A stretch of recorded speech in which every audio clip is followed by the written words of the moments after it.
Good morning, Commissioners, Chief Moore, Mr. Teefank, Madam Secretary, Mr. Inspector General Mark Smith, who is not here? Oh, Django, okay. Excuse me. Django, good morning. Mr. Inspector General Django Sibley. Mr. City Attorney Carlos De La Guerra, and members of the public. Today is Tuesday, October 3rd, 2023. It is 9:30 a.m. This is a regular meeting of the Los Angeles Board of Police Commissioners. Madam Secretary, please call the roll. Good morning. Please let the record reflect that Commissioners Suthers, Shields, Calanche, Garcia are present, and we have a quorum. Mr. President? Thank you.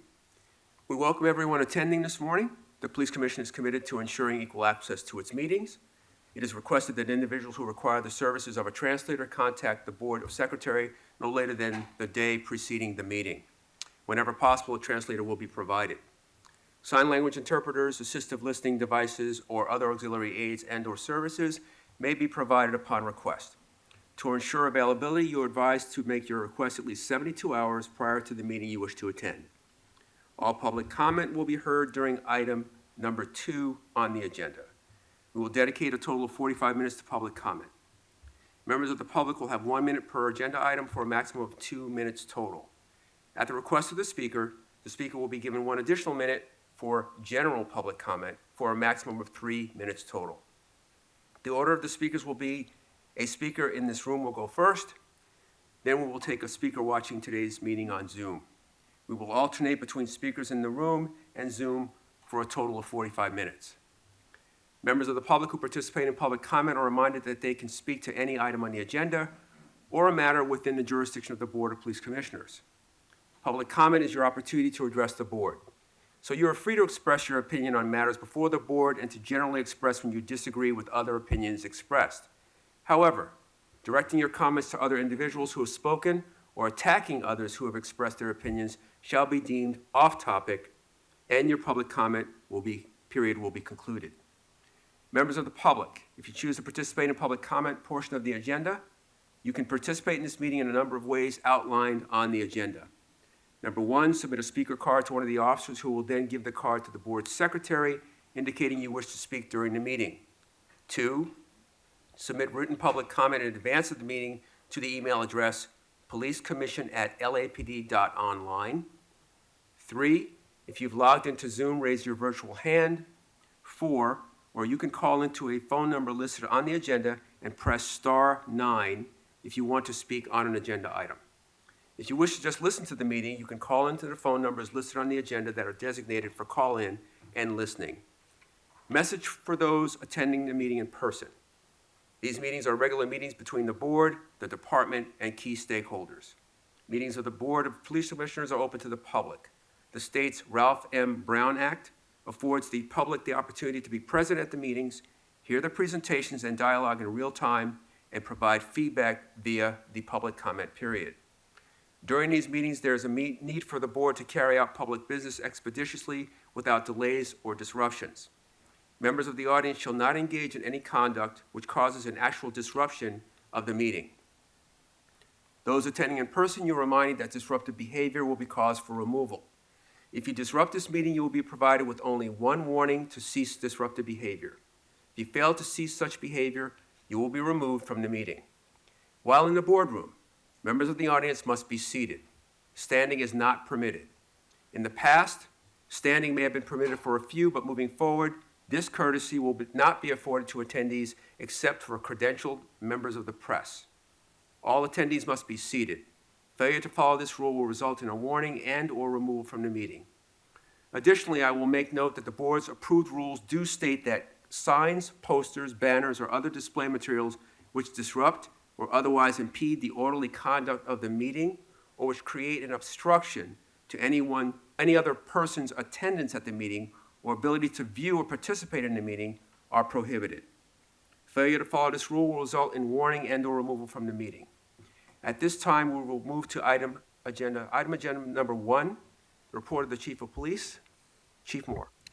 Commissioner President Suthers, good morning. Commissioner Vice President Shields, Commissioner Calanche, Commissioner Garcia, Mr. Sibley, our city attorney. As I do each week, I'm going to speak about some significant events as well as any categorical use of force or crime statistics and personnel numbers. In regards to significant events this past week, I had the opportunity to visit the Hollywood Partnership Dispatch Center this last Friday, meeting there with their CEO, Kathleen Rawson, and a number of stakeholders from the Hollywood Business Improvement District.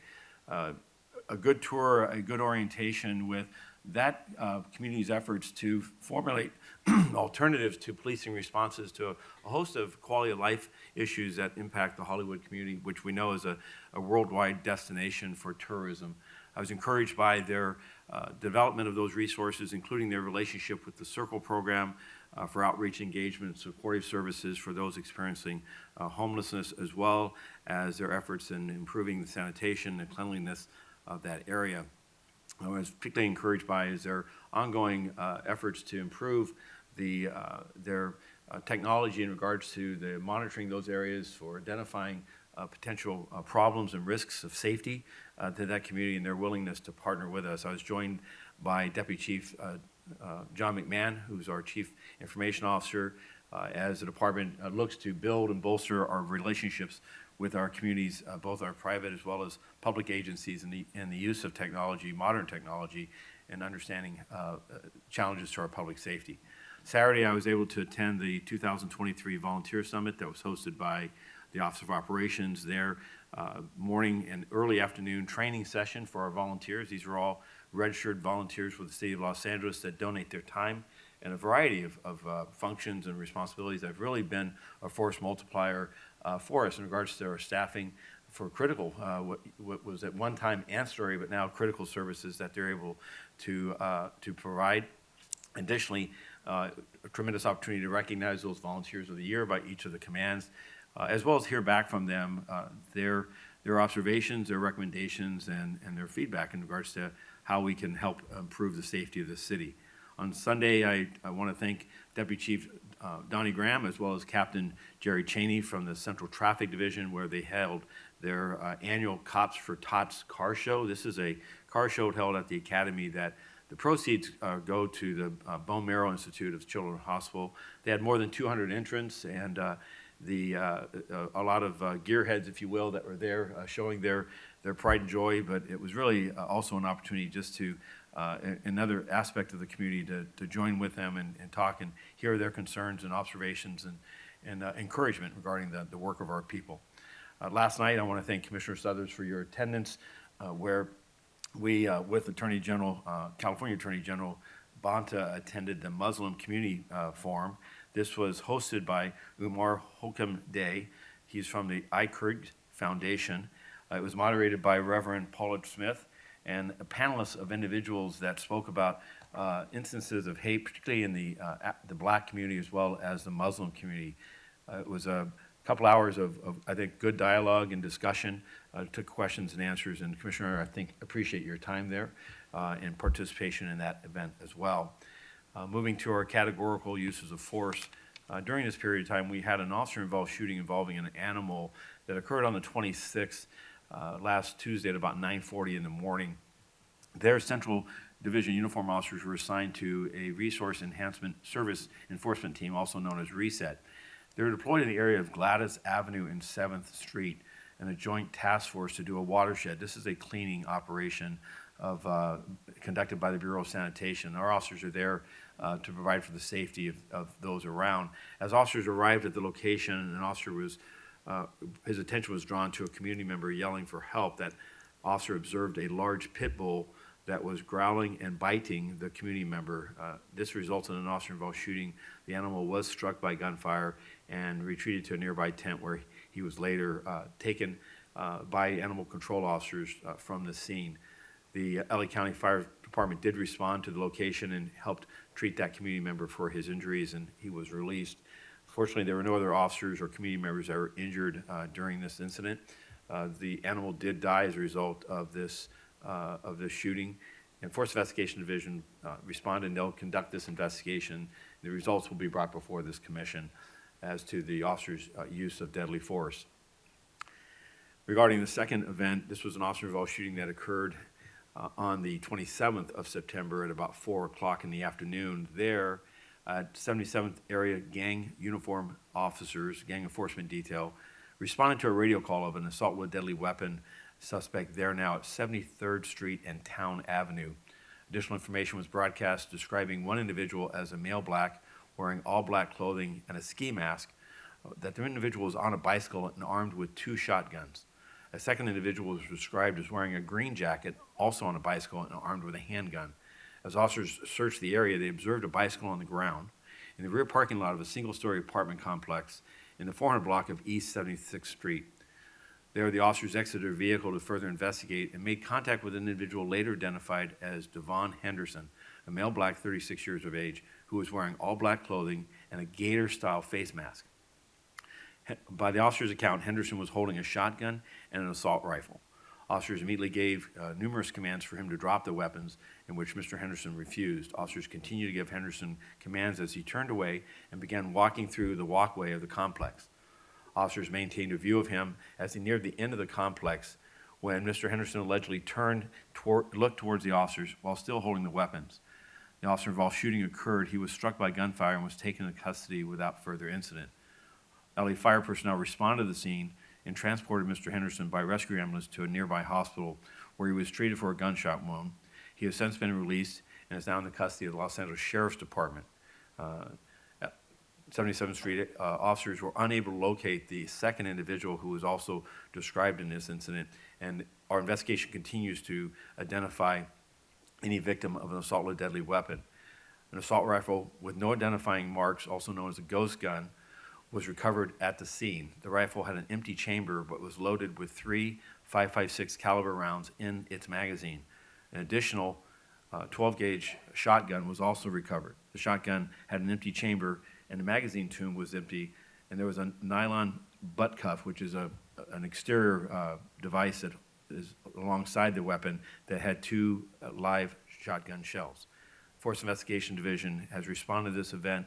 We're asking for the public's help and assistance. We do have video evidence that has these 2 individuals, Mr. Henderson and others, engaged in a shooting, and we do believe that there are victims in this case that are still outstanding, and we are hopeful that they can step forward and allow us to further investigate this event. Mr. Henderson was booked for 245D2 of the Penal Code, which is assault with a deadly weapon on a police officer with a firearm. Last event was an officer-involved shooting that did not involve a hit that occurred on the 1st of October at about 9:15 at night. Harbor Division uniform officers received a radio call regarding a child custody dispute at North Gaffey Street and West Capitol Drive. This was in a Target store parking lot. Their officers and the supervisors met with the involved parties and an individual later identified as Misha Scott. She was a female black, 39 years of age. After lengthy discussions, the officers facilitated the peaceful transfer of the custody of a single minor child. After the child exchange, Ms. Scott reportedly entered her vehicle, a white Chevrolet U-Haul pickup truck, and appeared to drive towards the parking lot exit. However, then she drove her vehicle north back towards the Target store and the location of the victim as well as one of the officers. Scott's vehicle suddenly accelerated, collided with the victim, and nearly struck one of the officers. Scott then accelerated her vehicle south and towards an additional officer when an officer-involved shooting occurred. As officers broadcasted a help call, Scott's vehicle fled from the parking lot and a vehicle pursuit ensued with LAPD units. The pursuit concluded at Pacific Avenue and Paseo del Mar, where Ms. Scott's vehicle collided into a tree. She was taken into custody without any further incident. The fire department responded to the initial scene and treated the initial victim for her injuries, and she was treated at the scene and no further medical attention was required. Fire department also responded to the end of the pursuit and transported Ms. Scott by rescue ambulance to a nearby hospital where she was treated for a minor contusion related to the traffic collision. There's no evidence that she was struck by gunfire. She was later booked for attempt murder as well as assault with a deadly weapon on a police officer with a vehicle. The vehicle that she was driving was impounded, and Force Investigation Division responded and will conduct this investigation. The events I've just spoke about will have critical incident videos that will be released in the coming days that will provide the video evidence. The information and descriptions I've given to this point are based on very preliminary information, the understanding of the events based on witness accounts as well as limited information from the officers involved. Next, I'll move over to our crime statistical snapshot, as I do each week. We continue to see a reduction in violent crime in all of our categories. Overall, we have a 6.8% reduction, which is 1,650 fewer violent crimes this year in all categories versus the same period last year. Our homicide numbers are 237 this year to date versus 311 last year. That's a reduction of 74 fewer victims of homicides. In regards to our shooting violence, I'm happy to report that we still have a nearly 16% reduction this year versus last. That's 906 shooting victims this year versus 1,076. As can be derived from 906 victims, however, we still have far too much gun violence in this city. In regards to even our violent crime numbers, while down, the instances of violent crimes involving firearms continues to be higher today than our pre-COVID numbers. Lastly, in regards to our overall Part 1 crime, we're just under a 1% reduction, and the pressure points that we're seeing is in personal theft and others. Those other types and thefts account for a 14.4% increase this year versus last, which is 1,200 additional crimes. And this is an area where our focus continues to be working with organized retailers, as well as with prevention measures to remind people to lock up their possessions, keep those valuable possessions out of view, in an effort to prevent crimes from occurring in the first place. Regarding our sworn and civilian personnel strength, we're at 8,971. That's 20 fewer than we did in my last report. That's 322 understaffed in regards to our sworn numbers. Our civilian professional personnel stand at 2,604. That's a reduction of 13 from my last report. That's 294 personnel under strength. And as a reminder to Angelenos, that the department is, as well as many other city agencies, are actively recruiting for hiring positions in various positions, both as police officers as well as in professional civilian or work classes that range from garage attendants through accountants and administrative assistants. And with that, that concludes my report. I'm happy to take any comments or questions. Thank you, Chief. I'll go to Commissioner Kalanche for any questions or comments on the Chief's report. No questions at this point. Okay, thank you. Vice President Shields, any questions or comments? Just one.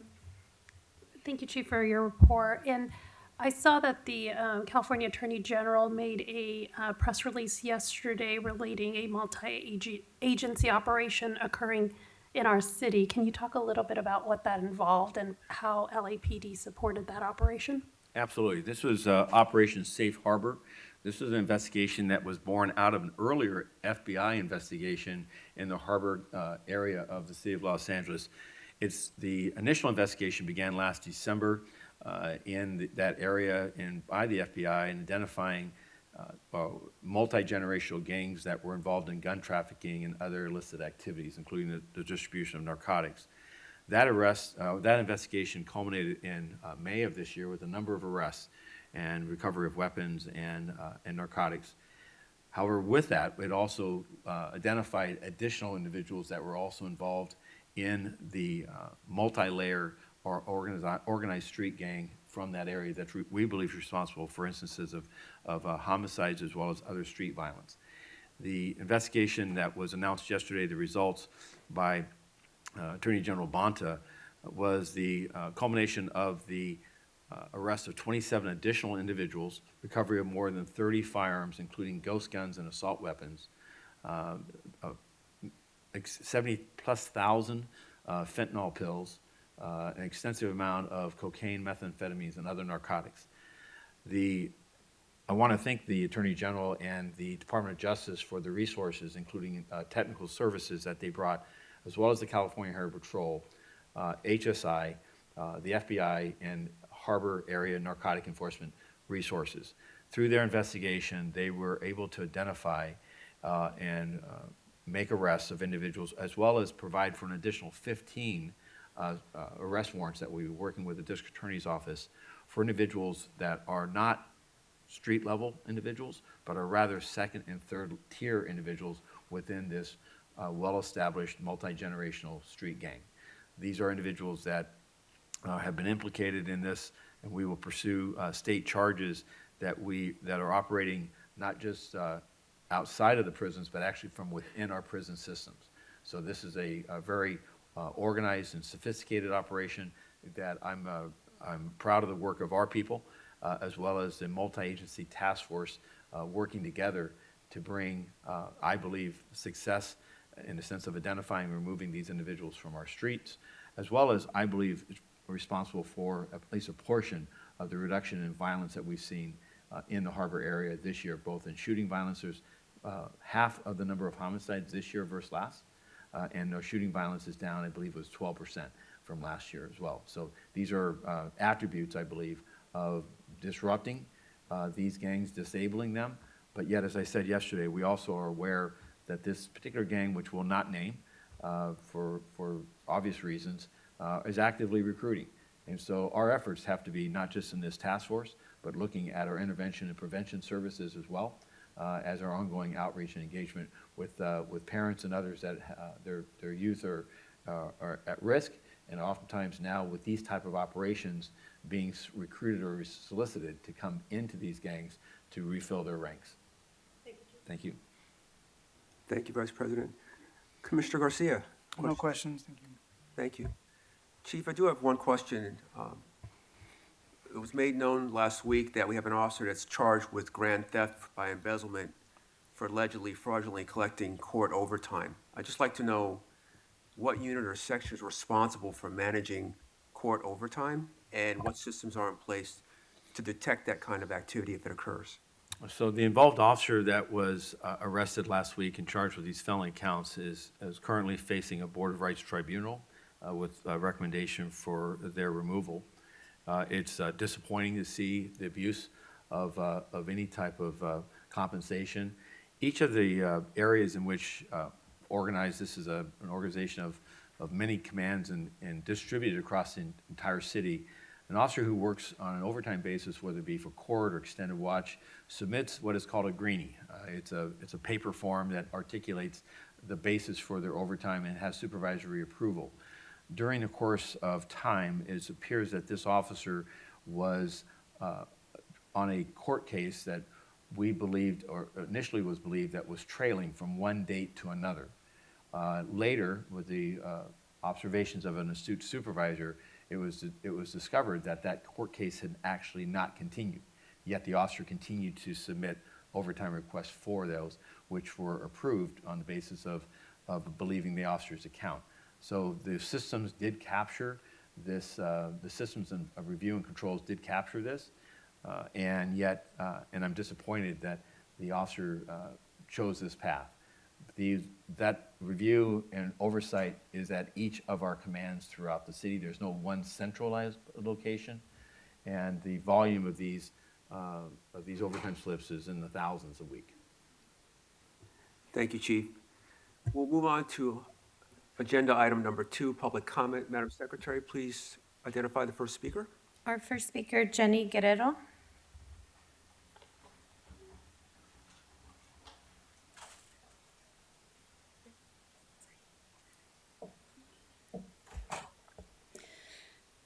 Good morning, all, and thank you for the opportunity to speak here today. My name is Jenny Guerrero. I'm the honorary mayor of El Sereno. I am also on the CPAB board at Hollenbeck. I have known Al Labrada since he was a captain at Hollenbeck Community Police Station. I'm here to talk about the important work the Assistant Chief Al Labrada has done within the Latino community. He has been instrumental in bridging and bringing trust within the Department of LAPD and our communities. I would like to encourage and hope that while this investigation is ongoing, that it is sought out to its completion before making any decisions, and of course addressing it appropriately and with the correct and appropriate disciplinary actions taken as well.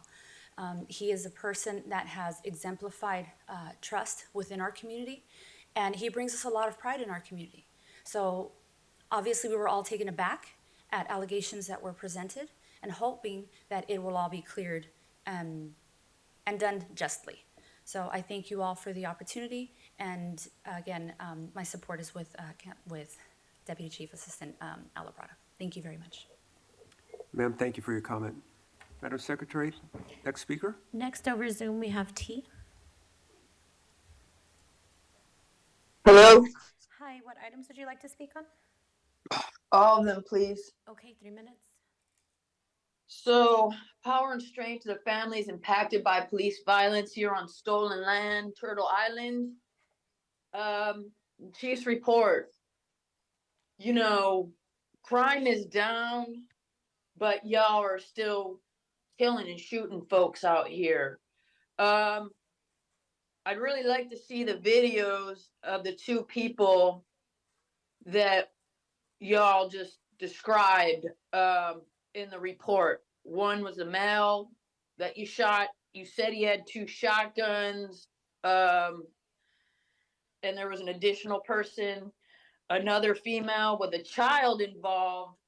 Um, also, so I'd really like to see these videos because your stories are really unbelievable. Because every time y'all kill and shoot a community member, you paint this narrative of, the community is just all criminals and y'all are just upstanding people. Like in the case of Keenan Anderson, who is on his hands and knees asking for help, and one of your officers tased this young man, a teacher, a father, a brother, a son, tased him to death in the middle of the street. And then you put out this narrative that he was some crazed man on cocaine or whatnot, when literally this brother was on his hands and knees asking for help. He was no threat to anybody. In fact, he was in a car accident asking for help. And he was tased to death in the middle of the street on Lincoln and what was it, Rose or whatnot. So it's unconscionable what y'all do to folks. Like Grishario Mack was in a mental health crisis. Like Daniel Hernandez was in a mental health crisis, right? And these brothers were shot to death. In fact, Grishario Mack's case was found out of policy, but those officers got a promotion. So every time y'all kill someone out here, yeah, the community should have access to these videos and power straight to all those families. Chief Moore needs to go. Crime is down, yet y'all want more money when you get $3.4 billion a year. You get more money from the LAPPL for their shitty services that back murderous cops, right? You have cops committing crimes, stealing debit cards, fondling dead bodies, raping kids, stealing, stolen guns. What happened to the stolen guns from your all's years back from the LAPD store or whatnot? Yeah, so Chief Moore needs to go. This commission. Okay, thank you. Next, we have Tenacity.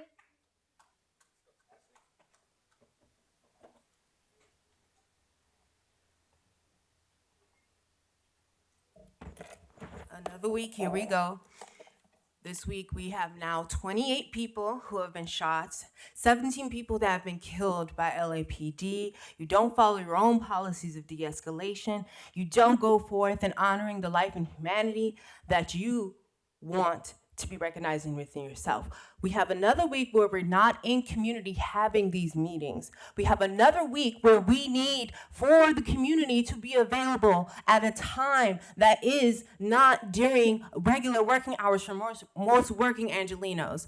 Meanwhile, we have reports now of Serve Robotics coming and proactively giving footage to LAPD, in the surveillance state that is just egregious. These whole series of robotic dogs and robotic weapons that is just going to be, by the time you guys get to the Olympics, to where you have all the streets clean, clear of all the homeless people eradicated, we won't recognize this city. What are you going to do to make this entity, this body within community? What are you going to do to actually protect and serve people and not just property? The homeless sleeps, by the way, that Serve Robotics has been requesting is also just another egregious occurrence. I am beside myself at how aloof and distant you are. week after week, I've been seeing you more, and the look on your face when people comment and criticize you is beyond smug. I can't see the humanity in you. I hope that you can bring that out. But in the meantime, you need to resign. You need to be fired. You need to be away from this body so that people can survive. It is a matter of life and death here. People are dying. Yes, crime is down, but y'all are not bringing it down. It is absolutely just not, this is not okay. This is not okay. I'm beyond speechless at times to think of how many people have lost their life. And not just in 2023, year after year after year after year after year. You were supposed to be a change from the days of Beck. How much more can LA stand? Can we keep going through this? Do we have enough? We've given all that we've had. And all we do is get ignored and be called disruptors when the stakes are just that high. They're just that high. So really think about the things that you do, about the force that you have. There's no more room for you. And I hope you can see to that. This commission needs to be doing their job and to fire Chief Moore. Next, we have Javier Hermosillo. Good morning. Good morning. What items would you like to speak on? I'd like to speak on general comment Okay, 1 minute. and respond to also to address something that was previously addressed a few minutes ago.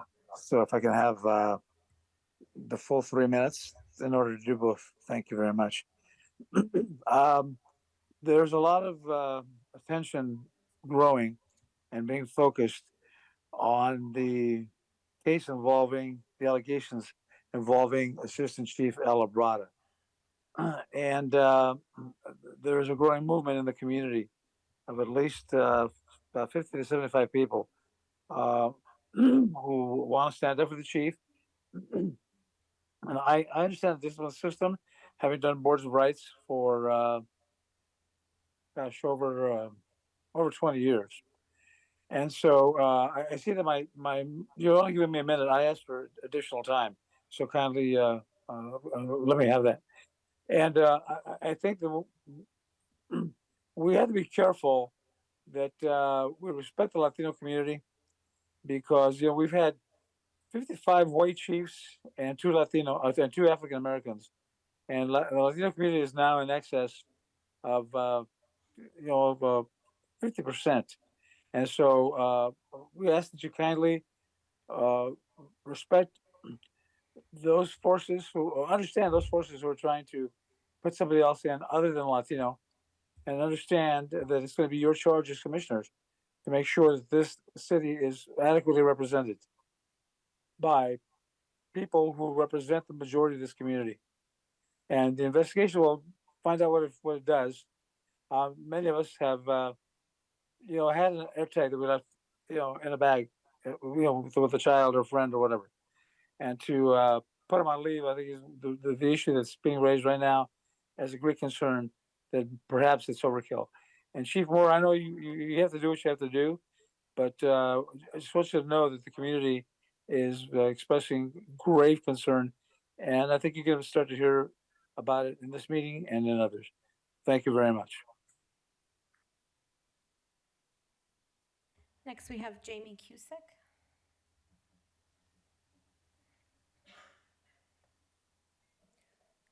Two meetings ago, on the 19th, I shared my recent experience about getting sexually harassed by cops while I was waiting for the metro. And I was then obsequiously followed out of this room by a representative of the Office of the Inspector General, who was frantically inquiring as to whether I wanted to launch an investigation into the LAPD regarding this incident. Since I had, within my comment, called for the abolition of LAPD, I feel like there's some confusion here. To start with, why the fuck would I call for the investigation of an institution that shouldn't exist in the first place? And to be clear, I told that story about my experience with police here in this particular setting, not because it was so horrible, relatively speaking, for me personally. I had no concern throughout that interaction in question that the cops were going to pull a gun on me or put me in a chokehold. I was enraged, which is an unpleasant cortisol-raising emotion, and one that I'm having right now and every Tuesday morning. But I was only in fight or flight mode because of my fear of what they might do to the Black person I happened to be sharing space with. And I had to prepare myself to do some de-escalation and to be ready to start filming an incident in the very, very high likelihood that an incident might begin, because as we know, non-civilian captured footage of LAPD fuckery is never released on time or in an altered state, and body cameras only enable more state violence. And all of that is the tragic and infuriating norm of when you're walking around the most heavily surveilled and terrorized neighborhoods in this city. Even as a white person, you have to be on constant alert to watch and monitor LAPD officers. You might even say babysit LAPD officers, because as Chief Shithead's own report demonstrates week after week while describing their behavior, they are cowardly and volatile to an extent that is truly infantile, and they cannot be trusted to not pull out their goddamn guns and start shooting at any possible opportunity. But for context, when it comes to matters of relative harm that are encouraged by this board, I gave public comment 2 weeks ago, almost directly after somebody who had had a family member murdered by LAPD. Murdered because she was suffering from poor mental health.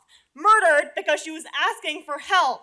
And yes, it sucks to be reduced to an object and be reminded of my vulnerability to predation by the very same people who are supposed to serve and protect me. But to be clear, my sister is still alive.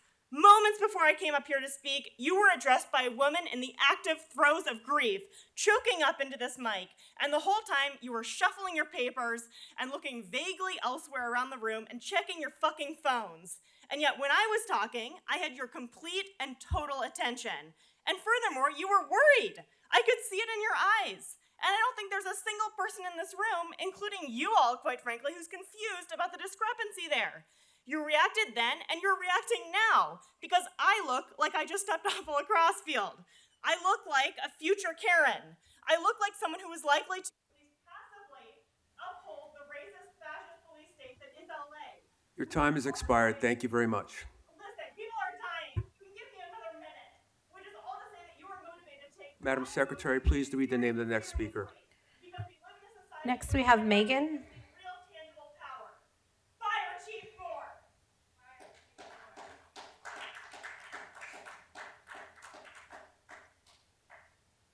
Can you hear me? Hi, yes. What items would you like to speak on? All items? Okay, 3 minutes. I just wanted to point out the hypocrisy of you saying that this committee is committed to equal access in your opening statements, where you let everybody know how exactly they're supposed to behave during this meeting. It's not accessible for people who are working at 9:30 on a Tuesday. It's not accessible for people who have young children or back problems. It's not accessible for people who are traumatized by police violence, who don't feel safe coming to police headquarters and giving comment in a room full of armed police officers. More, you rattled through those officer-involved shootings like you're reading a grocery list. It's so fast, I can barely understand it. The whole thing's in a monotone. You're talking about lives injured and lost with barely a pause for a breath. 28 shot and 17 killed. 17 killed. 17 killed. 17 mothers, fathers, brothers, sisters, community members lost. Homicide is lower, shootings are lower, and the numbers of police are lower. So let's keep that going by continuing to downsize police and starting with Chief Moore. Fire Chief Moore. I yield the rest of my time. Okay, next we have Audrey George.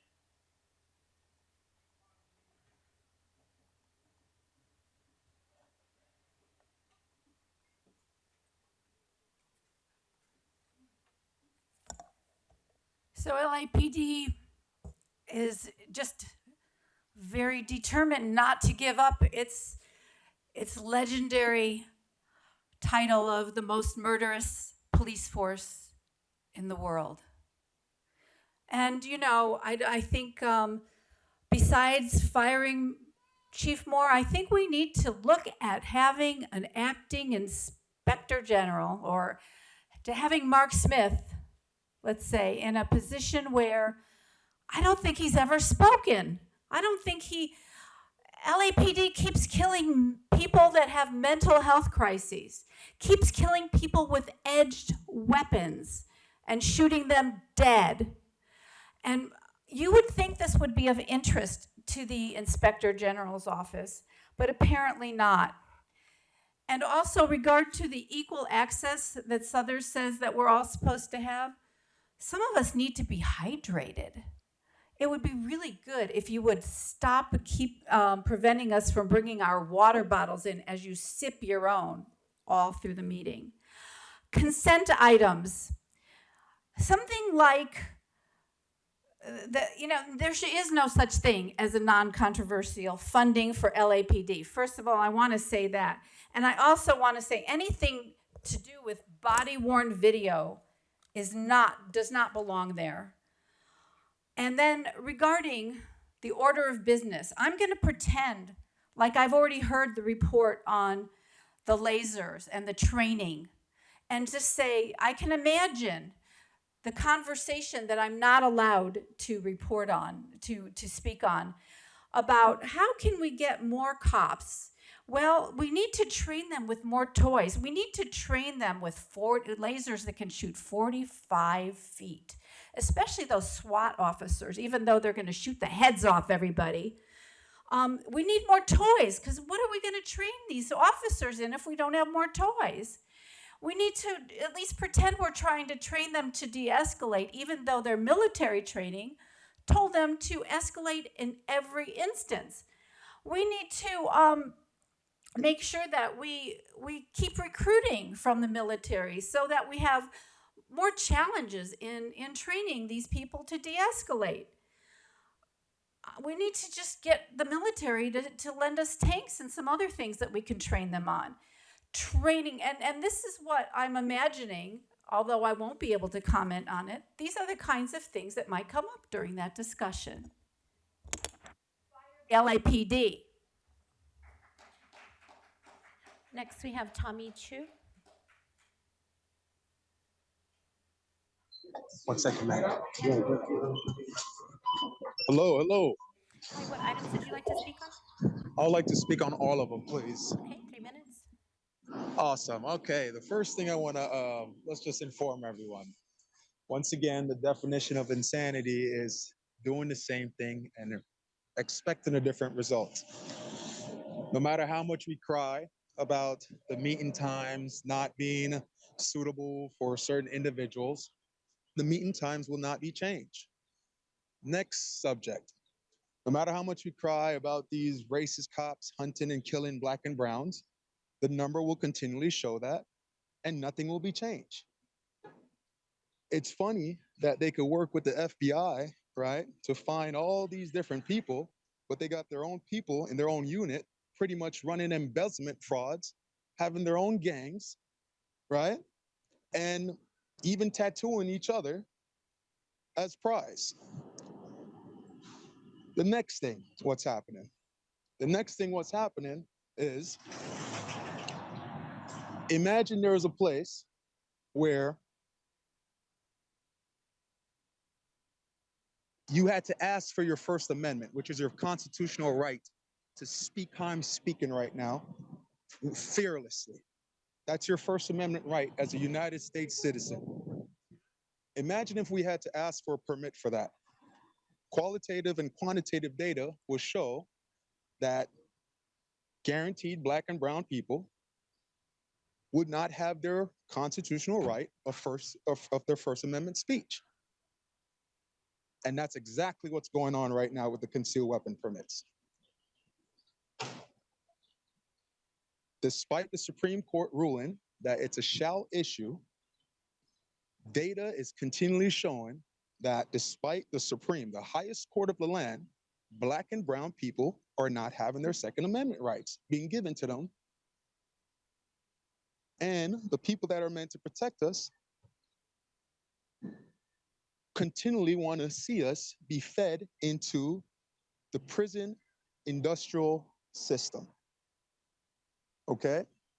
Your life is not worth protecting, Black and brown people. Your life is not worth protecting, despite the Supreme Court saying that it is. And no matter how much you cry or complain or try, it will not happen. Last thing, if you think you have any rights in this country, imagine a place where if you do not take a foreign substance and put it in your body, you will not be able to work, AKA the vaccines. No matter how much rights you think you have, no matter how much autonomy you think you have over your body, you do not. If each one of you did not take that vaccine, you were not able to work, were not able to provide for your family. Hamid Khan.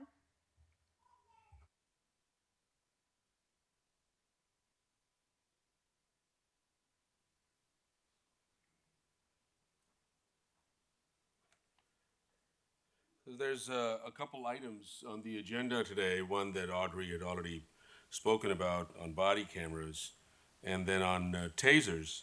So the research team from USC was at the commission meeting a few weeks ago, and you know, when you look at the documentation, it speaks about all of these supposedly these barriers that have been created, where the data can also only be looked at over here, and you know, just and not be shared and everything else.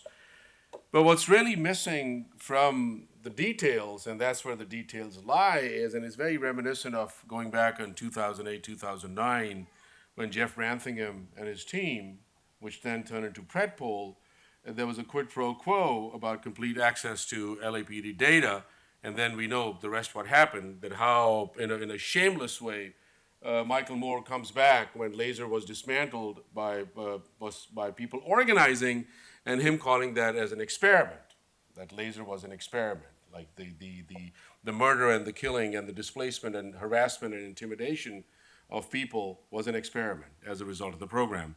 So I think we have to be very careful, and we have to keep on speaking to it and exposing this thing, that how and what will happen with this data sharing under the guise of this research analytics, and supposedly looking at the courtesy level of the cops. Well, there is no fucking courtesy level of these cops. You know, just, yeah, they'll smile you, they'll kill you with a smile, and then keep on smiling as well. And that's what we see. We've seen there's a long history of that. So what will happen to the data? What it'll be in reference to, what would it be, it'll be tabulated against, and this social science and, you know, what the standard would be, that's all up to be seen, but we know where this is headed in massive data sharing and all. The second thing is TASER. And you know, while this whole militaristic approach, like this is more advanced weaponry, this is more strategic, this is, you know, now they use this kind of commentary about nuclear weapons as well, that is very localized. It is still a goddamn taser. It has 10 cartridges now. It shoots at a longer distance. About 50 plus people die as a result of tasers in the United States. We saw what happened with Keenan Anderson earlier this year, and we continue to see what's going on. So thank you, Audrey, for raising this thing, that it's all things are headed towards 2028 Olympics and the mass militarization. You have now drones that can fly inside for a much longer period of time, as the LAPD kind of was boasting about it a couple of weeks ago. You have robot dogs that are going in. You have now advanced tasers. I mean, you name it, the police state is massively expanding, and that's why we have to be here every week. And I know the timing is an issue, but we have to make time, because we cannot let this continue like that. Thank you. Next, we have Andrew Grapener.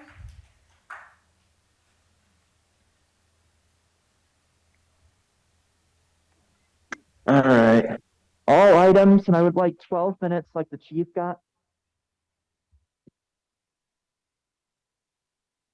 All right. So let's see. Start with the chief's report. You know, the chief, you need to cut the time of the chief's report. He's not special, and he needs to get the same amount of time as everyone else gets, which is 3 minutes. If he goes past 3 minutes, just cut his time off, and if he disrupts, then you have him removed from the meeting, like everyone else. I see the LAPD is shooting more people, more dogs. You know, I would tend to think that for a custody dispute, maybe you should have maybe you should send a social worker instead of a cop to go to go negotiate the dispute, because all the cops know how to do is just get violent and start shooting. It sounds like the cops shot someone for the really dangerous and criminal act of driving a car. And you're shooting, dogs and for just acting like dogs. And the cops shouldn't be anywhere near dogs. That's the thing. And again, you need social workers to respond to custody disputes, not cops. Um, all right, let's see the consent agenda. Hang on. Okay, here we go. Where's my agenda? All right, so the consent agenda, we have a donation for a $23,000 holiday party in the West LA division. I don't know why the holiday party needs to be that expensive. It's kind of ridiculous. We have some more donations from just various random police, foundations. We don't even know what they are. There's not much we can find out about them. Just typical. We want to just make it as mysterious as possible. No donations to the LAPD.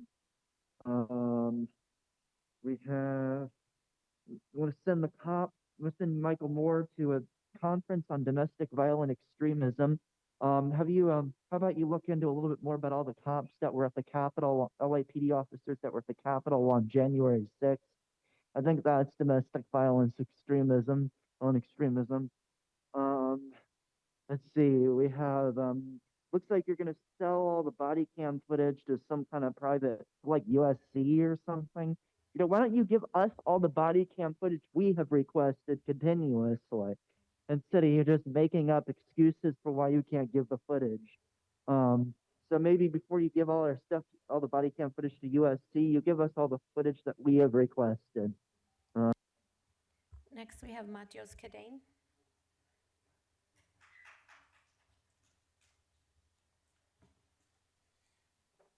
Hi, my name is Matios with the Stop LAPD Spying Coalition. On the Chief's report, this meeting with the Hollywood Bids that Chief Moore did and addressing quality of life issues, we know you mean poor people, we know you mean houselessness. And this notion of utilizing technology, I feel like, y'all are just masking the fact that you're actually utilizing surveillance technology, right? And in fact, deputizing businesses to do this.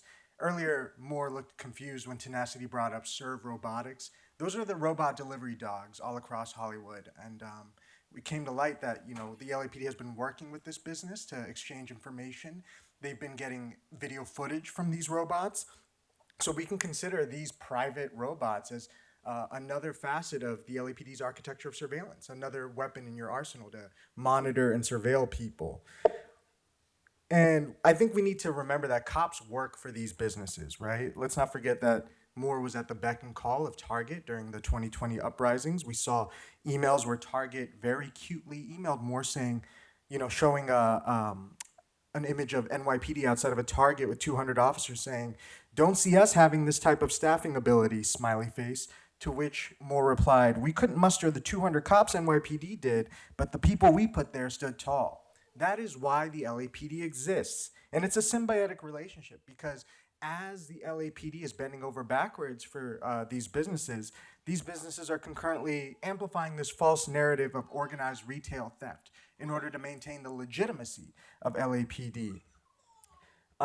This whole notion of meeting with Muslim communities to address instances of hate, it's insulting, because we know that LAPD's surveillance programs, specifically their youth surveillance programs like PATH, the CVE framework that Errol Southers champions, explicitly at one point targeted Muslim youth, targeted Black youth, Somali youth, as Errol Southers' research did.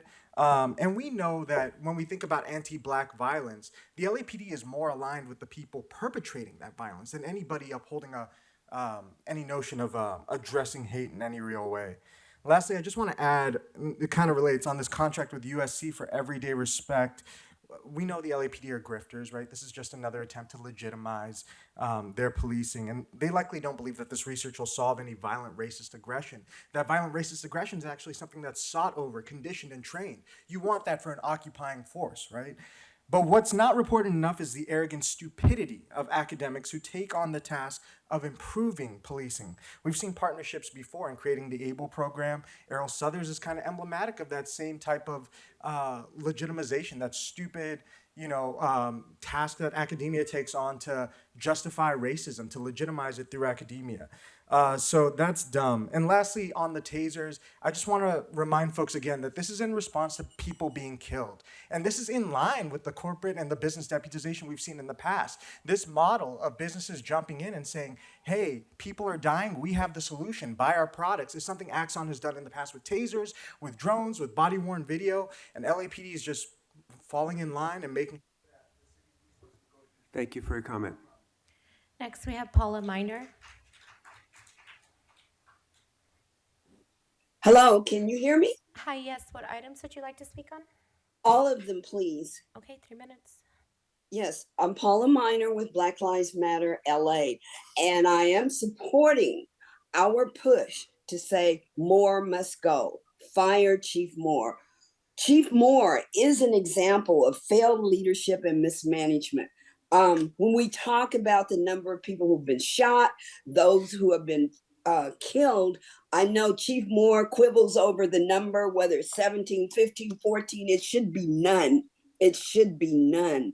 A significant number of those individuals fatally shot by LAPD's own statistics are people with mental health problems, people who were not shooting or armed with guns, people who were shot in the back. The most recent example is Jessica Brown, a 35-year-old Black woman with a mental health crisis who had a pipe.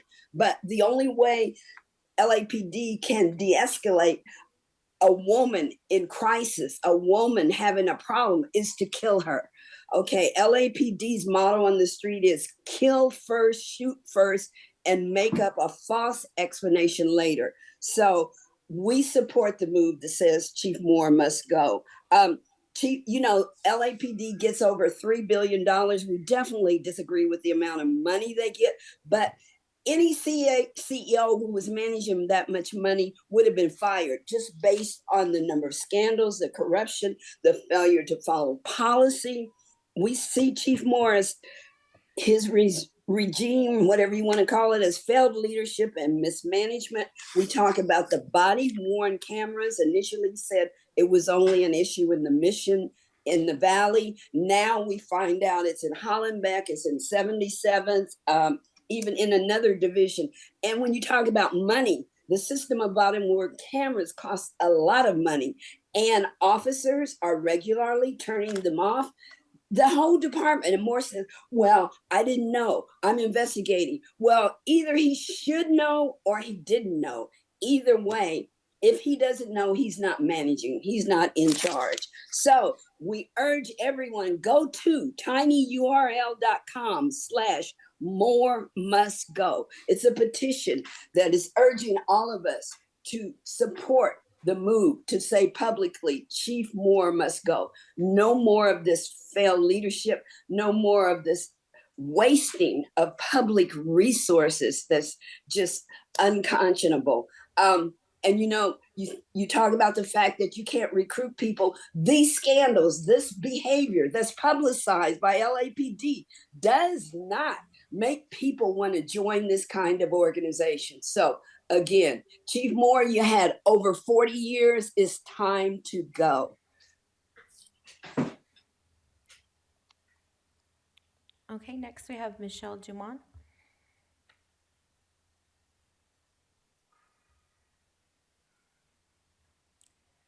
Okay, start shivering in your boots. You know what just came out today? La Raza, which isn't gonna lie.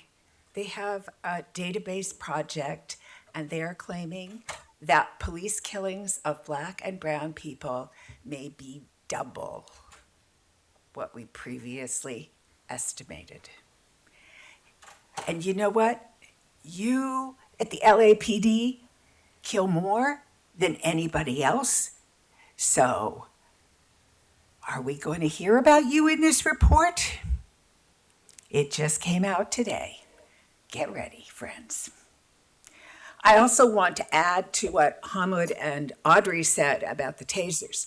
It says, pilot project? There is no such thing in this organization as a pilot project. It's not testing anything out. It's not going to be evaluated and then maybe turned down. This is the beginning of this new weaponry being surfaced all over our city. It's not going to be a pilot project, friends. Don't be lied to. Don't be lied to. Stop it now, or you'll never stop it. And these tasers kill.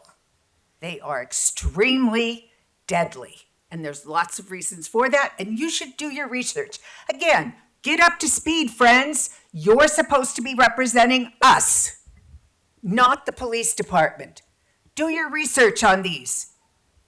Also, what is this police and community together?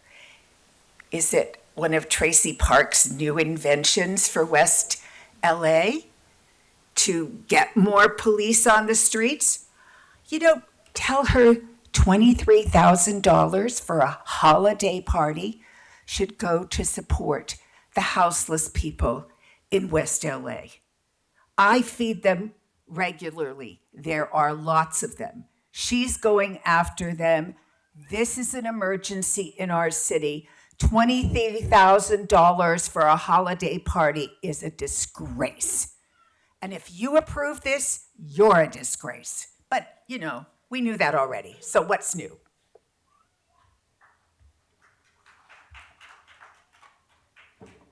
Next, we have caller ending 1233.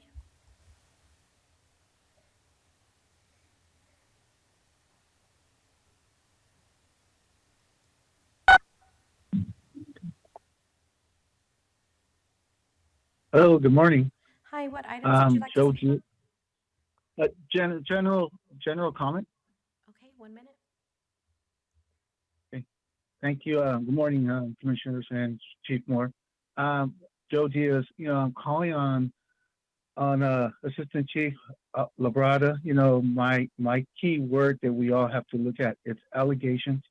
Having the support for Chief Labrada, Assistant Chief Labrada, is one of those things that we all have come. You've been listening to speakers there.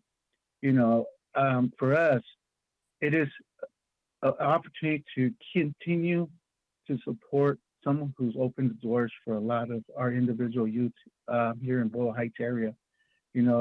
For a long time, growing up in public housing here in Pico Aliso, it was always us versus them, meaning residents versus LAPD. Now I'm here calling to support Assistant Chief Labrada, who's opened the doors. We've always had 911 calls, people coming knocking on the doors, but now our community residents are more trustworthy because of his leadership, because of all LAPD. It's not just one person, but it takes a good group. And, unfortunately, there's some people who don't believe in what LAPD is doing, but I think something Labrada is, again, key word is allegation. Let's just. Okay, thank you. Next, we have Jason Reedy.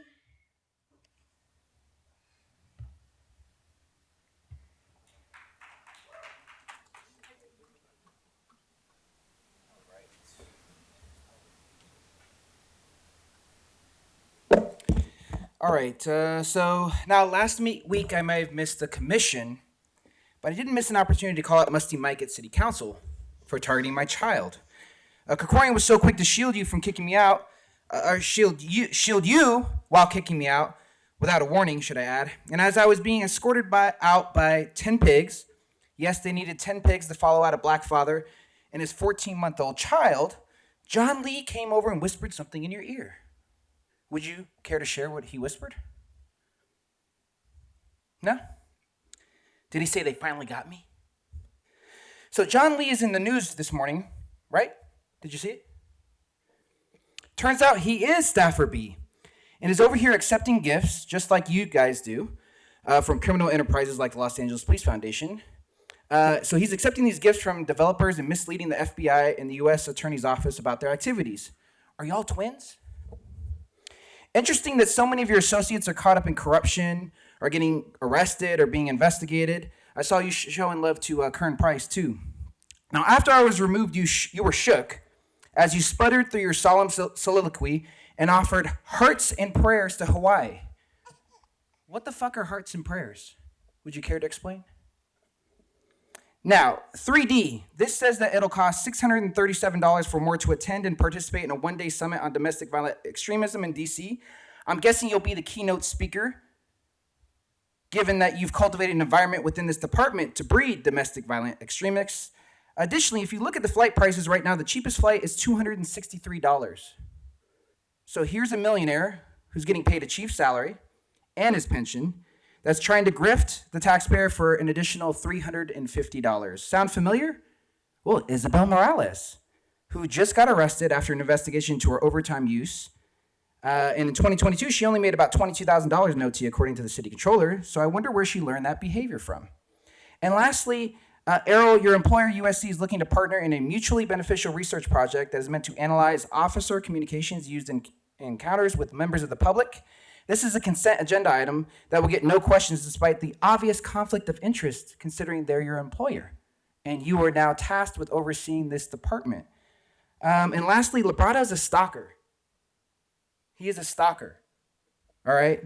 And if Labrada cared so much about the Latino community, when it came time to present the ATF report to the community his pigs bombed, yes, 27th and San Pedro community, who are mostly Spanish speakers, he didn't even think it was important to translate that report into Spanish. And lastly, I watched the video that y'all released about Angel Garrido, who was shot in Highland Park. He made it down. There was 10 stairs. By the time he was on the second stair, your officer fired 3 shots into him. He didn't say, I'm going to kill you. He just said, fuck you. Fuck you. And your officer's reaction was to shoot him. And thankfully, he survived. But that was what your officers chose to do. Thank you for your comment. The public comment period has expired, and for the 3rd week in a row, everybody who's completed a speaker card has spoken. We will now move on to item agenda number 3, consent. Before we do, the announcement's going to be that starting in 2024, these meetings will be held quarterly in the community. They will not be held at the police department. We will be working with the bureau commanders each quarter as they tell us or identify which community organization would like to host it. We will make all accommodations to make it accessible, both mobility and language. And we will move probably in January to South Bureau, which will be our first quarterly commission meeting outside, and it will not be held at 9:30 in the morning. With that, item agenda number 3, consent agenda items. Commissioners, are there any questions on item A, department's report? Can we pull item E, please? I'm sorry, Commissioner Kalanche, one more time. Pull item E, Item B? 3E, The USC one. Yeah. on the consent agendas. You'd like to pull item E? Yes, please. Okay.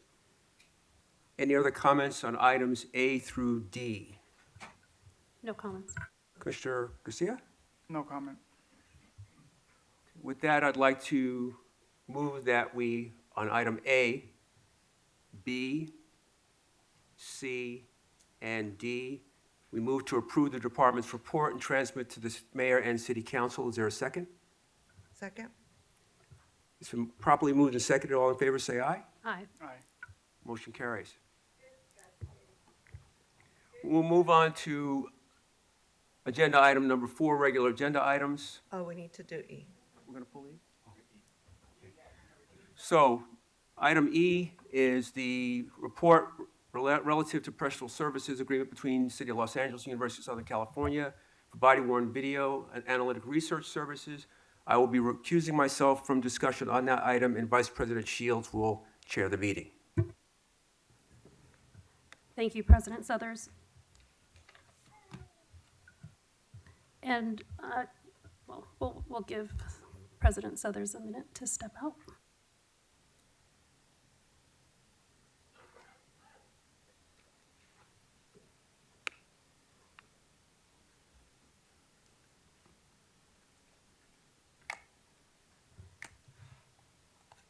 Commissioner Kalanche, you had some questions? I do.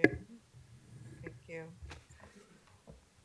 Hi, morning, ma'am. Commander. Just wanted to get a little bit more background on kind of the goals, but also like how this project started, what we hope to do with the report, the partnership, just more background. please. Sure, ma'am. So I'll give you the abbreviated version of what I gave before. So it's going to be a 3-year, 4-phase project with USC. USC is collaborating with other educators, including the University of Texas, and it's a multidisciplinary team. So the first phase is going to be, they're looking at communications during traffic stops in particular between officers and community members. So the idea for us, what we are getting out of this agreement is we are going to get hopefully some training input on how to train our officers on communications, de-escalation, et cetera, and as well as public accountability. Anytime we take a measure for public accountability, it benefits the department. USC is going to be starting the phase 1, which is getting input from both community members and a small sampling of police officers on what they believe good and bad communication looks like. What an officer looks at going into a traffic stop that heightens his senses, what he thinks a positive outcome for a stop is, what community members see as good communication when they encounter officers in such situations, and what they think a positive outcome is on a stop. After that, in phase 2, the research team annotators, which will be comprised of generally community members, perhaps some retired police officers, but probably largely just community members, hired by USC, will be looking at body-worn video from approximately 1,000 interactions. They will be using what they received in feedback from the community members and officers on what are good traits, bad traits, et cetera, and making an evaluation on that communication contact. What they learn, and this is pretty technical, it was explained to me by experts, but what they learn will then in the next phase be fed into the artificial intelligence machine learning tool that USC has developed. That tool then expands on the ability to evaluate body-worn video and will look at a much larger sample between 25 and 30,000 body-worn videos using what the human annotators inputted into it. After that, and at each phase in this project, it's important to note we will be getting updated reports and feedback so that we can immediately incorporate what we learned from the project. But after that 3rd phase, the final phase will be USC drafting an academic project paper on this, hopefully being able to share what they've learned with other agencies in academic institutions nationwide. We will receive the project first, of course, and we'll be able to look at it, make sure that it doesn't divulge anything confidential, because that was our heightened concern going into this for both community members and officers involved. Confidentiality is key. And what data we get, we're going to be incorporating, as I said, into our training division. It's hard to speculate what we will get, but anything that we can do to foster good communications and de-escalation will incorporate into our training. And then the project will be publicized by USC. So our goal or role is just to provide the data. Correct. Largely. I mean, it's a little bit more involved in that, but largely to provide the data. Like they don't have the body worn, they don't have a project. Correct. How far back are we going to provide data for? It'll probably be recent data, within a year's worth of data. Okay. And what is the amount of body worn video that we're providing? Or stops, I guess? Well, it will be about 1,000 interactions will be viewed by human annotators. Okay. 25 to 30,000 will be viewed by the machine, by the AI. And is it a random sample across the city, or are Yes, we looking at specific We're locations? specifically looking at patrol throughout the city.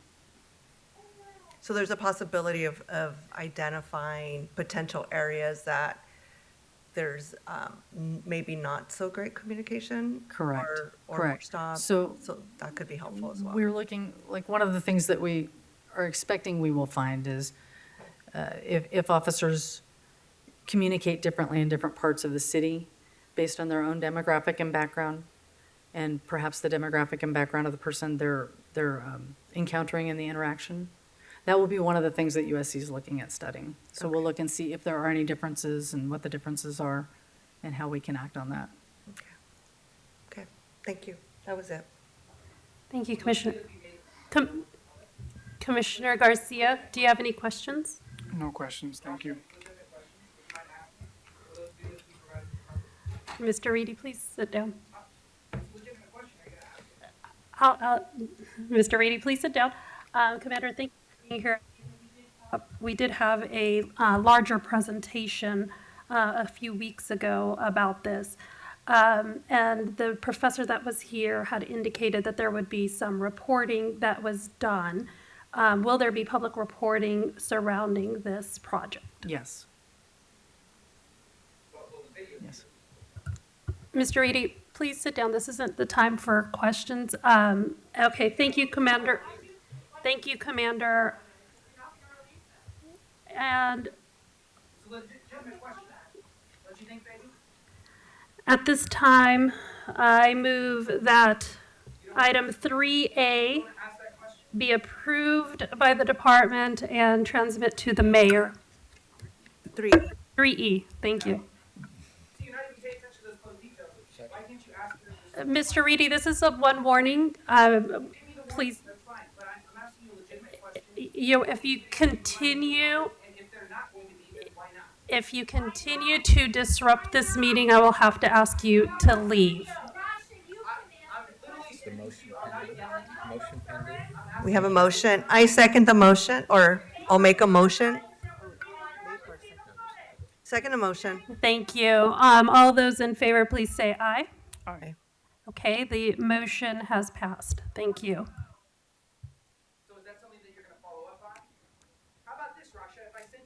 Can someone please get President Southers back? Thank you. Mr. Reedy, please. It's a legitimate question. Are you denying it's not legitimate? Whether or not you want to answer it or have the officer answer it is another question, but it is a legitimate question. Yes or no? You're supposed to be my voice. Mr. Reedy, please sit down. You're supposed to be my voice, and this is a question that should have been asked. Commander, you're free to go. I'm on the next agenda. Oh, you're on the, thank you. I believe I'm first. That's what your responsibility is. Is that not a legitimate question, Luke? Luke? Is that not a legitimate question? Questions were asked already. You asked questions, yes, but I'm asking, why isn't one of the representatives, the citizens' voices in police affairs asking this question? Can I just move to 4? Okay. We will now move, the meeting will resume. We will now move to item number 4, regular agenda items. The first item is department's report. Commander, you are here, Yes, sir. and the floor is yours. I tried to do it your way, and it didn't work. So then when I'm yelling and screaming, as you guys like to criticize, Sir, understand why. the public comment period has ended. One person will speak at a time. The commander has the floor. Be respectful. She has the floor per the agenda. You are now disrupting the meeting. You are now disrupting the meeting. Ask that question. It's a simple question. Whether or not that video is going to be provided to the public. You are now disrupting the meeting. Cease and desist, please. You're not a lawyer.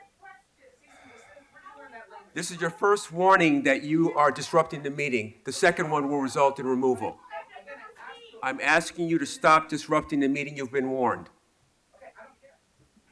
I don't care.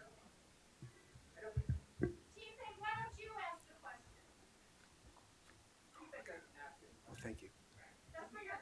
Good morning, Heather, go President ahead. Southers. Commissioners, Chief, Mr. Tiefenk, Mr. De La Guerra. As I earlier said, I'm Commander Schiaffatelli of the Office of Constitutional Policing and Policy. And I'm here today to present to you some recent state law changes that require updates in our department policy and procedures, as well as some of our forms pertaining to the reporting of hate crimes. These changes were prompted by the passage of California Assembly Bills 485 and 2282, and the subsequent amendments to the California Penal Code. They expand the definition of hate crimes and terrorizing and also expand on the public reporting requirements for hate crime data. Prior to the enactment of AB 485, Commander, excuse me. Please leave the room or be seated. Please leave the room or be seated. How do we get an answer to our question? How do we get an answer to that question, Rasha? Vice President Rasha? I'm asking you now. How do I get an answer to my question? The commissioner is not going to respond to your question. Excuse me? She is not going to respond to your question. So I'm asking you, how do I get a response? So do I have to email you later? What's the process? Email us later. And you will provide a response? Email us later. I mean, it's yes or no response. I wasn't here for the question. Okay, so the question was, well, for this USC study. I can't comment on the USC studies. You have astutely understood how I had to recuse myself. I'm explaining to you what the question that I asked and what setting. I can't answer a question on USC. But Rasha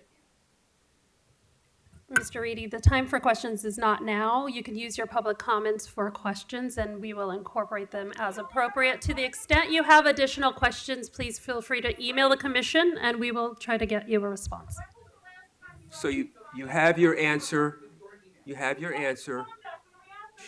You're going to email us, and she's going to give you a response. The commission will provide a response. The commission will respond. Will respond.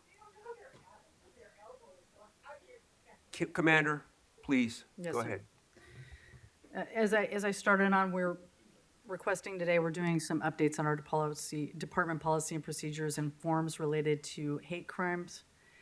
These changes were prompted by the passage of two assembly bills, 485 and 2282. They expanded the definition of hate crimes and terrorizing, and also expanded on public reporting requirements for hate crime data. Prior to the enactment of AB 485, California law enforcement agencies were required to report information relating to hate crimes to the DOJ, and to post the information publicly on an annual basis. Pursuant to AB 485, the new law requires that law enforcement agencies now post the information on their public websites on a monthly basis.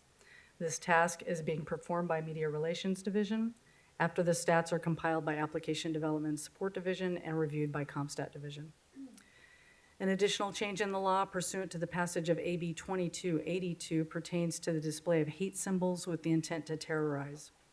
Although this was largely illegal prior to the passage of the Assembly Bill, the new law expanded the number of locations where the display of such hate symbols is illegal, and also equalized the penalties for the use of these various symbols. Terrorizing is defined as actions that cause a person of ordinary emotions and sensibilities to fear for their personal safety or the safety of their loved ones. State law was expanded to include, as a hate crime, the placing or displaying of a sign, mark, symbol, emblem, or other physical impression, including but not limited to Nazi swastikas or nooses, or the burning of a cross or other religious symbol on the private property or another without authorization, or on the following locations which were expanded by the law.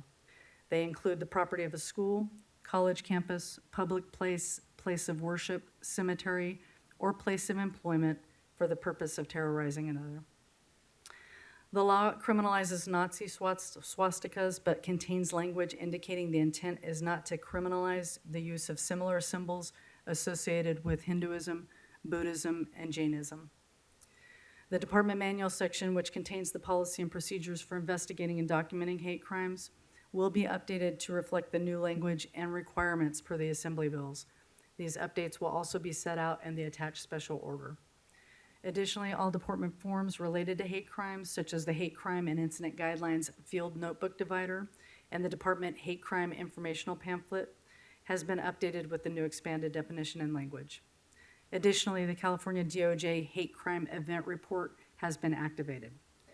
The remaining and existing hate crime definitions and policies will remain unchanged. The requirements and expanded criminal definitions contained in the new laws were initially distributed to department personnel via the publishing of an OCOP notice, which was distributed on December 20th, 2022. We have been in compliance with the new procedures which went into effect this year. We now seek your approval of the proposed special order, updated manual language, and updated forms in order to fully align them with current state law. That concludes my brief synopsis of legal changes and available for any questions you may have. Thank you, Commander, and I'll yield to my colleagues first to Commissioner Kalanche for any questions or comments. Just a quick question. Yes, ma'am. I'm assuming that the process of maybe getting everybody up to speed is like doing the informationals at the roll calls and things like that, right, by the watch commander? Correct, ma'am. How long does that process take? It's constant process. So when we know a new law is coming, obviously we posted it as soon as we could in December so that we could hit the ground running in January. That notice went out department-wide. And we also have a hate crime coordinator who unfortunately had a family emergency, couldn't be with me today. But he has been in contact with all the divisions, all the detectives, so they know the updated expansion of the hate crime law. So is it mostly the maybe watch commanders or whomever is taking a report, or who would be the key folks that we would need to? The watch commander, as they are, any supervisors, watch commanders, everyone is responsible for monitoring the land and their emails and any updated policies. Our watch commanders bear special responsibility because they are, of course, reviewing and approving reports. Our detective COs also, there's a hate crime coordinator in every division, and they are in contact with our department-wide hate crime coordinator. So something like this that's topic specific, they would be deeply involved in the process of making sure everyone's trained up on it. Got it. Thank you. And Commissioner, this has also been a subject of inspections with the PSB, Professional Standards Bureau, Special Operations Division. They've done random inspections of, for instance, individual desk officers to test, if you will, the understanding of the expanded definition that's in place now. Chief Rayner is also available should you need more detailed information about what roll call training and other efforts to ensure everyone's updated. I think I was just more wondering like how long it takes to get through like getting this information out to everyone so that they're ready to go. The biggest change has been that previously hate crimes was the motivation. You had to demonstrate the motivation was by hate. This expanded was any element of the crime have had an element of hate. The last issue there you see where the use of a swastika and or the use of the on page 1 of the department manual, hanging of a noose, placing of a symbol. Though that is an expansion of it, but historically that would have been a hate incident at a minimum, and that would where the review by the hate crime coordinator and a watch commander would catch that and see that that's actually a crime. Thank you, Commissioner. And just a point of order before I move to Vice President Shields. I erred in starting the 4th agenda item and failing to comment that item 4B has been pulled from the agenda, so we will only be addressing item 4A. So with that, Vice President Shields, any questions or comments? No questions, thank you. Thank you. Commissioner Garcia. Yeah, similar to Commissioner Kalanche's question in terms of the rollout and training of officers, have we, as a department, in all instances, looked at potentially using technology similar to like when there's a policy change at any office or department, there are online logins, passwords, everybody is mandated to do that within a few days. Yes, and there's a test. We and have cheesy incorporated, videos yes, that we've incorporated they that make. technology into the expansion of a lot of policies. We'll do Volt videos, particularly with something involving like the TASER 10 rollout, some sort of weapon system rollout. So it does depend on the policy change because we have so many enactments of legislation at the end of the year that we sometimes have to push it out to the key players so that it gets distributed to the department.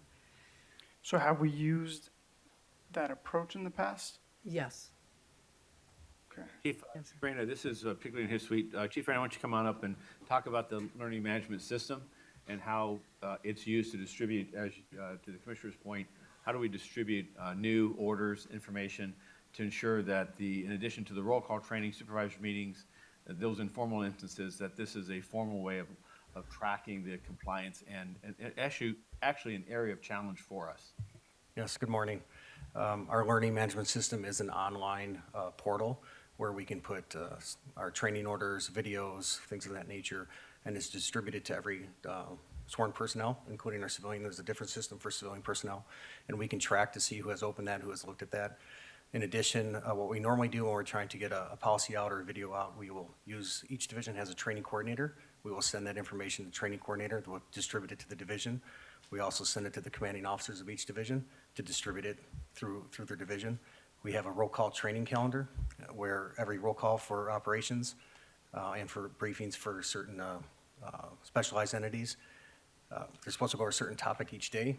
They can click on that topic and it'll bring up the form. They can discuss it in their roll calls and present it to everybody there.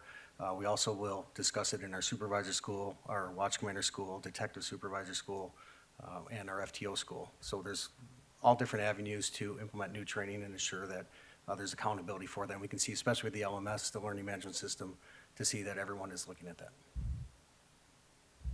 And so where are the challenges in using that more often? What are the challenges? Yeah, so everything you said sounds great in terms of the structure and the process, but is there a challenge for officers actually opening it and doing it on their own as opposed to? There is a challenge. They have to be reminded, and that's the job of the watch commanders and the training coordinators. And with training bureau and training division staff that work with the training coordinators, we periodically look at those numbers and remind those officers, or if we have to reach out to a particular officer to make sure they're opening their e-learning, that's what we call it, we'll do that. Okay, I guess I'm still trying to figure out how do we sort of push forward past those challenges and be able to use the technology so that officers are actually learning and actually logging in and doing it, and understanding what those policies are and really getting at what's the consequences if they don't, whether to whoever's in charge at the division or consequence to the individual officer who's not logging in the adequate amount of time and really putting an adequate amount of time so that there is a deadline. Sure, it could be a challenge, and obviously it's up to the command to address personnel issues if someone is not opening their e-learning, not reading the policies, not looking at the videos or taking the tests, whatever it may be. And that could result in progressive discipline if necessary, because they could be ordered to do that, and it's their responsibility to do that, and they're mandated to. So usually starts with an informal conversation to remind that employee, but it could progress through the disciplinary system if they're refusing to do it or they're just being neglectful in doing it. But usually the informal counseling or having the training coordinator or watch commander talk to that person, we usually solve the problem. We are looking at new systems right now to replace the learning management system. It is an older system. We want something now, and when I talk to people about it, for example, if you have a doctor's appointment, you're always getting those texts or emails reminding you of the appointment. We want to have that system that's going to remind officers to log in and check their learning and give them due dates for doing that. Both that would go to their city-issued phone and their emails to remind them that they have to go into the e-learning system, plus all the other things I've spoken about. Well, thank you, Commissioner. So again, thank you for the report. I'd like to just go to page 9 in your report on Area Community Relations Officer and Senior Lead Officer's responsibilities. And that section outlines our community outreach efforts. As the chief mentioned in his opening remarks, I accompanied him last night to the mosque in South Bureau for a very good conversation and panel on hate crimes, public safety, and prevention. And it clearly demonstrated how the outreach works and how appreciative the community stakeholders are. What I'd like to ask for on behalf of the commission, if there's a schedule of this outreach that's occurring throughout the department, throughout the city, if you'd share that schedule with us, because those are opportunities that we'd like to be there and see how it's working, hear from those people, and we really would appreciate it. Yes, sir. I'll get you that information. That was actually, thank you. Actually, that was my second question. Thank you, Commissioner. I was going to ask you, how many officers are assigned to the public engagement section in OPR? I'll honestly, sir, I'll have to get you that information. Okay, just curious. Obviously, I'm asking because I'm trying to understand, do we have enough? This is a very broad outreach that's required and probably demands a lot of people. And so I'm just kind of curious if you have the capacity to do this. I'm just returning from a conference last week in Pittsburgh on Eradicate Hate. I don't have to tell you how challenging this is and how much it's worsening across the country. And so your efforts are certainly appreciated and needed. And I want to see what kinds of resources you have If we can assist in any way, we'll do that. Thank you, sir. And I know our senior lead officers, that's one of the positions that's prioritized in staffing at every division. They are definitely our contact, our frontline contact with the community, especially in important matters like this, getting the messaging out, encouraging underserved communities to report being the victim of a hate crime, et cetera, et cetera. If there is vacancies at every division, especially for the senior lead officers, that is a very impactful position, that is a critical vacancy, and we get those filled as quickly as possible. And Commissioner, department-wide, there's approximately 190 of those individuals spread across 21 areas. And they also are accompanied by some youth service officers, essentially 2 per those areas, that coordinate the youth programming as well as community outreach and engagement. There is a public engagement section within the Office of Operations, which is significantly downsized in the last 10 years, reflecting the downsizing of the organization, but they also are charged with functionally overseeing community outreach and engagement, as well as youth programs, volunteer services. Then lastly, the community relations section headed by Mr. Booker has approximately 8 individuals within there, and his office is actually, his section is the one that coordinates the chief's forums, which are quarterly meetings across all the communities of Los Angeles as far as identity groups in our liaison. And that was in evidence last night with where Sean Alexander was recognized by the mosque for his outreach engagements with the Muslim community. Officer Alexander has been a real important linchpin to our outreach engagement, and now with the recent promotion of Mo Mohammadi, he's now at a staff officer level, that liaison. So we thread community outreach engagement throughout the entire organization, so it's not just one person's job. So there's people who have an aspect of it, and of course the Community Safety Partnership, those 10 sites also have active engagement in regards to the individual communities that they're serving. And the last comment I'd like to make, and Commander in Chief, not to put you on the spot, but the Chief did an excellent job last night articulating, and especially for those people that are still watching this meeting this morning, the difference between a hate crime and a hate incident. And I understand LAPD takes hate incident reports, and I don't know of other agencies that are doing that. I sit on the Governor's Commission for the State of Hate, and that's a very rare occurrence. Would you mind explaining what a hate incident is, and in fact confirm that we are taking reports for that? Yes, sir. So a hate crime obviously is any crime, whether it's a crime of violence against a person or a property crime, where the motivation is either completely or in part due to some sort of motivational bias. A hate incident is something that you know when you see it. It would rise to the level of something heinous, but it is not something that's going to be prosecuted criminally, such as someone yelling epithets at an individual, someone yelling terrible things out in public, in a public place, would be a hate incident. Unless it is in conjunction with the crime, that would still be documented on a report. Generally, this enhancement section we discussed, as the chief said, a lot of those displays of hate symbols would have been a hate incident unless it had been a private property.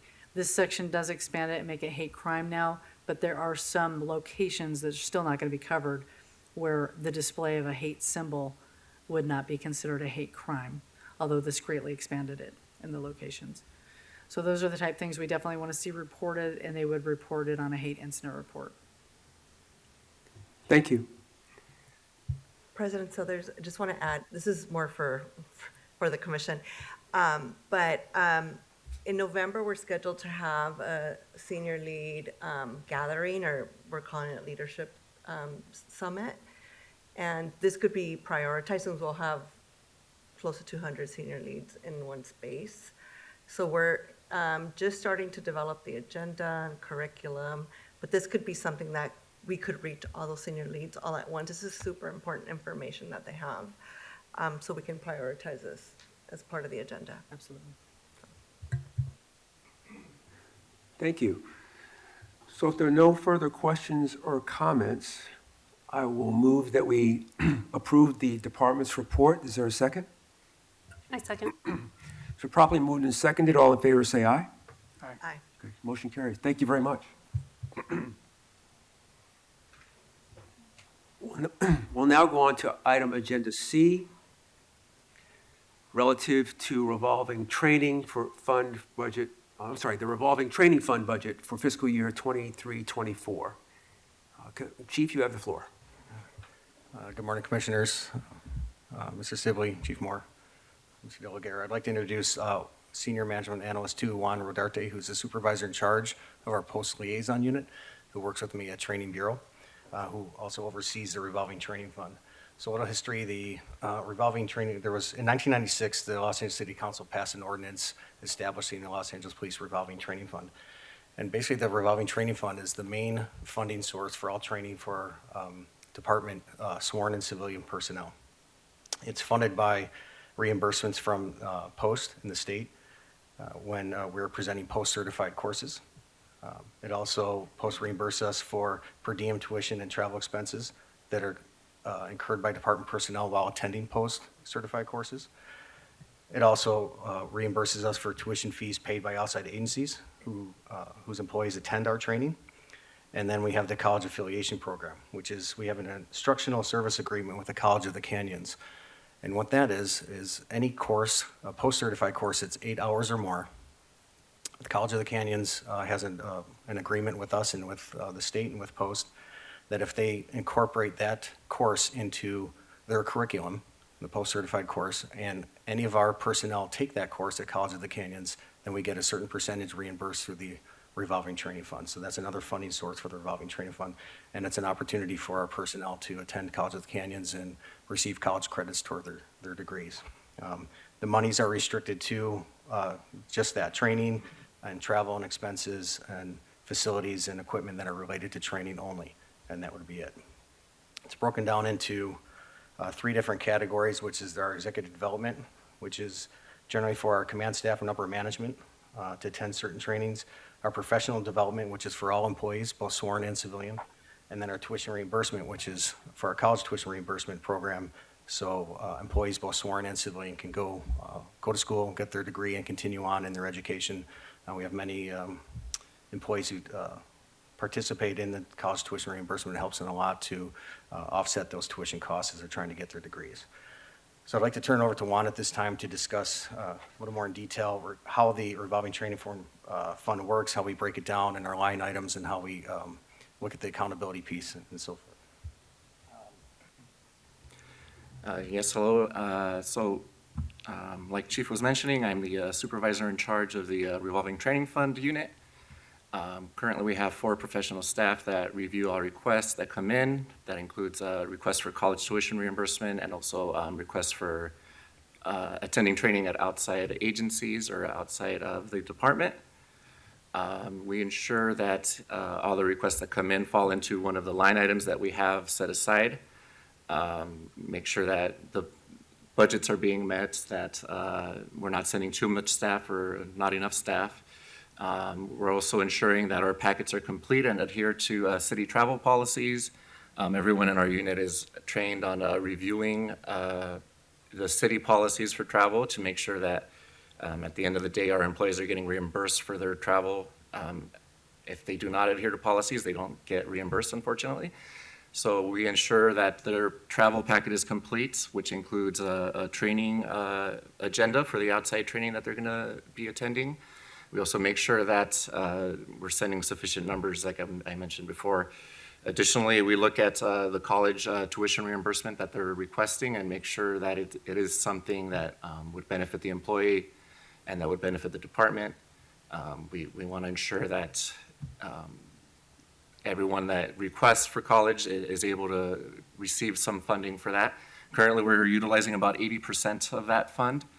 And we advertise that regularly at training coordinator meetings across and also at training days that are held department-wide. Just going to give you an idea, and you can see in the report that there's different line items. So I'll work with Juan's team, and we sit down with Chief Choi, and we look at the disbursements and the budgeted amounts for each entity, and we try to we look previously at usage and the use that we're moving forward, or is it appropriate amount for each of those line items, and we do make those changes depending on our data that we're looking at. But overall, we try to, in a sense, spread this around to different sworn and civilian entities to make sure that they have the funding to move forward in that training. And Training Bureau and our Career Development Unit have gone on a very robust campaign, especially with Juan's team going to roll calls and with our Career Development Unit team going to roll calls and speaking at training days and such, advising of the training that's available for our personnel. Especially the younger officers, we're finding that they're not aware. They go to the academy and they talk to them, the new recruits, about college tuition reimbursement and training opportunities that are available. And we see the uptick in the usage of that. So we try to get the word out there that there is training available, especially for civilian staff. That could be anything from just simply taking a course in how to understand Excel to taking a course in accounting or whatever it may be that's relevant to their position with the department to help them succeed. So we really try to advertise that, really try to get people involved and stick to our line budget items. And Juan and his crew do a great job of the accountability and the recording of that and making sure all the paperwork is correct. Okay, thank you, gentlemen. Before we move on, I have a procedural question I need to confer with the city attorney first.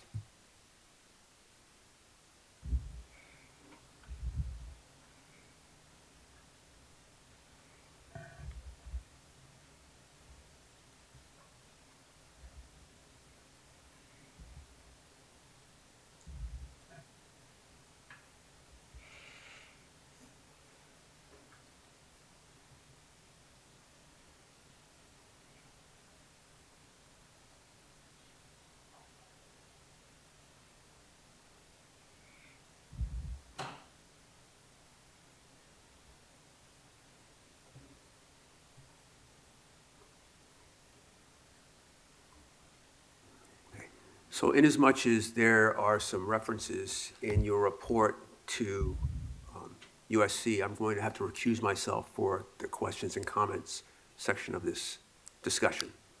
And Vice President Shields will chair the meeting. Yes, sir. Thank you, President Suthers.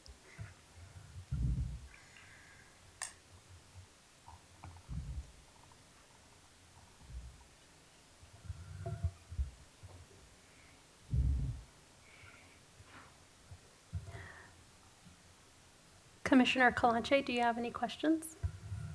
I do, thank you. I'm looking at the spreadsheet with the line items. So just, these are not specific about these items, but more kind of process or systems. So these line items are already included in your LAPD budget. So I know this is kind of for the chief. So these are line items that are part of your overall budget that gets funded annually. No, these are different funds? That's correct. This is $1.5 million that comes in every fiscal year. The money is held by the city, the mayor's office, until police commission would approve this report of what we're proposing and go across the street to the mayor's office and eventually get approved. And that money, the $1.5 million that we had received in reimbursements, like I explained earlier, would then be moved back into our account to fund our training for our department personnel. Okay. And Commissioner, if I could add to the history of this account, it was established in 1986, rather than having the budget numbers that you're looking at here, rather than having a budget each year that petitions for these funds, they set aside $1.5 million. And in fact, arguably, there's been discussions prior to the most recent fiscal crisis that number be expanded. When you think about the inflationary costs of what it was meant to represent in some 30 years ago versus what it is today. But the budgetary items such as the FBI Academy, the executive development, the women's conference, these are all things that fall within that funded amount. Portion of it, about a third, is reimbursed by Post, not the women's conference and others. But it's really meant to be a collection of these instances that the set aside is given, and then we're responsible to you to identify how it's being used within the guidelines of the fund itself. So With additional funds. but in the absence of it, we would not do these activities because it's otherwise not budgeted. Got it. Okay. So thank you for that clarity. That helps. So then, when it comes to how you fund some of these items, do you have vendor agreements with with some of these folks, or do they go through the city, vendor process? I'm just trying to understand the process of how these funds go out. Or some of them are direct reimbursements, like somebody goes to, you get all the backup, but then some of them you're paying post or you're paying some training. How does that work? How does that process work? Right, so with, if it's a post training, usually it's a mandated training that they have to attend. Like, for example, there's post management school. So our lieutenants as soon as they get appointed to the rank of lieutenant, they have to go to this school. So there's that portion that we're gonna have to send them to that. So they're gonna have to refund us some of the money for that. But talk about the expenses. For instance, the room and board is what this covers. Correct, yeah. So with post management, we don't have that locally. So we have to send them out, usually down So to you San think Diego County. That's So- a reimbursement. Yeah, so that's gonna be a reimbursement. Other items that are non-reimbursable are for things that do come up, like Senate bill changes occasionally come along that will require training, but there's not a reimbursement necessarily set up from post, either where they'll have to take just some training on SB2, for example. That'll be under the sworn discretionary fund, as it's not really a line item that we were anticipating, so it'll come out of that fund. Other things, like for example, the Executive Leadership Program, USC, USC will typically approach us and let us know that they have a couple spots, and then we'll send a couple of employees to that. So we're paying the employee to attend that Executive Leadership Program. You're paying them directly or you're paying USC? No, we're paying, we get invoiced by USC to pay on behalf of the employee. So if you look at these, in the end, it's training. So whether it's a training we're putting on and being reimbursed, or I'm sending an employee to a certain training because they need that, most of those are post-certified trainings that we're sending them to. So we would pay that, that person putting on the training, that organization, whatever may be the amounts. For example, we Yeah. talk about USC, they're putting on this executive leadership program. We will send employees, they invoice us for that training, but it really comes down to training. So, okay, so this is the last question. I'm just trying to understand. So let's just say University X, right, has a training, we send officers there, they invoice us. They don't necessarily have to have a vendor agreement with the city. It's like we're paying an invoice, or do they?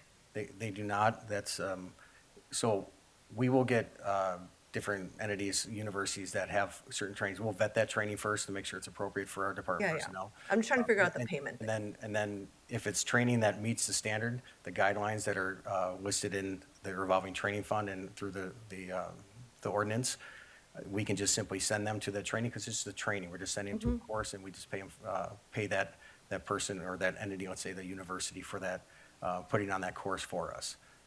But again, majority of the courses we're sending people to are post-certified. There's some that are not, in a sense, post-certified, such as USC Executive Leadership Program, but we found that training is beneficial to the department. No, yeah, I'm more interested in the whole like accounting fiscal part, not that the trainings are not. Yeah. Great. And if it does come up where we feel that there's, we have to look to see if there's some type of RFP or some type of vendor agreement, we will consult with our legal affairs division and with the city attorney's office to ensure that we're in compliance. Okay, thank you. Commissioner Garcia, do you have any questions? Yeah, so I believe I heard that 80% of the funds are exhausted on a yearly basis approximately? That would be on the college tuition reimbursement program specifically. Got it. We are looking at different avenues to make it 100% utilization, including increasing the amount that we reimburse per employee. But at this point in time, it looks like we're going to hit 80% this year as well. 80% of the line item for college tuition reimbursement. And we did, probably a year and a half ago, increase the amount for college tuition reimbursement because college costs obviously have increased in books and things like that. So for your bachelor's and higher, it's $1,500. For your AA, it's $1,000. But we've been in talks with Post, with Juan and his team about petitioning to have that increase because of the increase in college tuition. It's very difficult for people to go back to school when it's so expensive, so we want to make it easier for them to do that. Okay. And curious, what percentage of the funds that are used on mandatory training versus like self-requested reimbursements or self-initiated training? In general, we have a kind of line in our office that's show us that it's essential to the duties that you're performing. But with that said, we don't have necessarily a way of tracking whether it's mandatory. We review the request and we will basically deny it if it doesn't look like it's an essential training. But unfortunately, at this time, we don't have a tracking mechanism internally to track if it's mandated or not. But Chief Reyna, go ahead and talk about the review process. Who's involved in that decision-making? Yeah, so what'll happen if an employee for, let's say, a patrol division wants to go to some type of training, they'll fill out the travel authority training request forms that go through their chain of command at the division, go to the bureau, and then make it to Juan's shop. They take a look at that. They meet with me. We discuss it, whether or not is appropriate, essential, is it too expensive? We've seen that before. It may be a good training, but they're just asking too much for that training, so we're not going to fund it. Or there's too many people that want to go to the trainings, we cut down the prices. So there is a vetting process for that from the start to the finish. We have denied training. We felt it's not appropriate, or it's just too expensive, or it's not necessary. So we do scrutinize all the paperwork that comes through to make sure that it's necessary and use of the money, an appropriate use of the money. And as far as the, like Juan is saying, what is mandated compared to what is requested, we could probably go back and review, just kind of top of my head looking at that. It's probably majority, probably over 50% is employee requested training compared to the mandated training that's required by posts, such as the post management course for new lieutenants. I'll give you an example, Commissioner. Most recently, there was a training course came to my attention for automobile theft.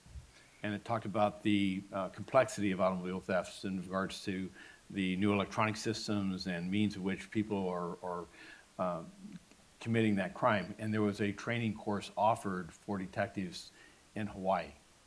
And there was a desire for a group of detectives to go to that training. And it was denied. It wasn't, in part, it was, is that training available anywhere else, closer, more reasonable in the region? And the answer was yes. And so, so those type of requests and review processes, many times it's curtailed at the area or bureau. Other times it may reach training bureau's desk. They've got to be the bad guys at times. People say, well, let's send it up the flagpole, see if it passes.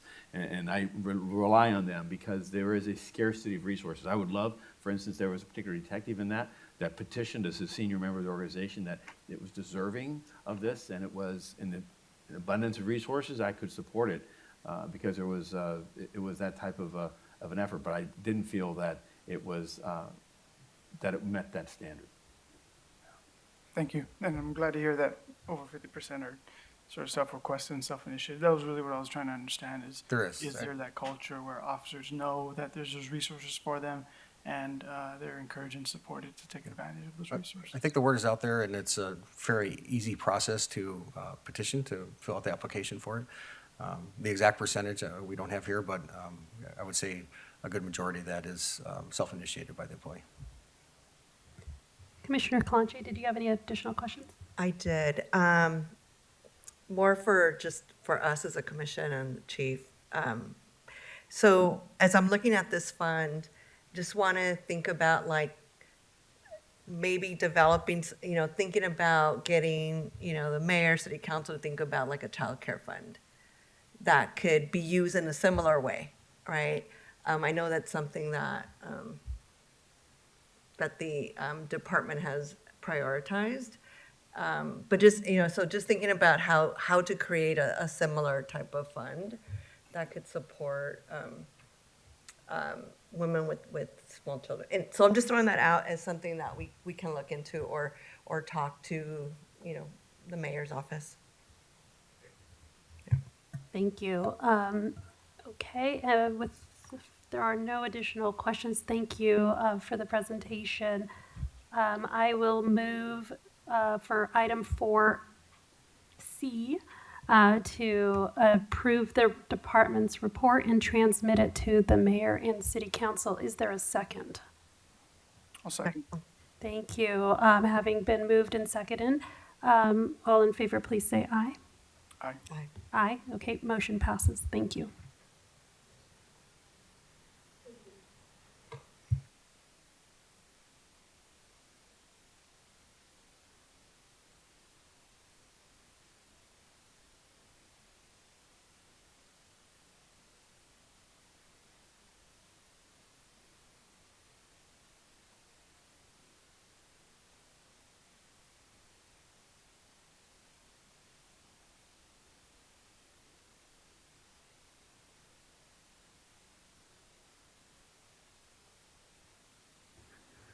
We'll now move to agenda item 4D,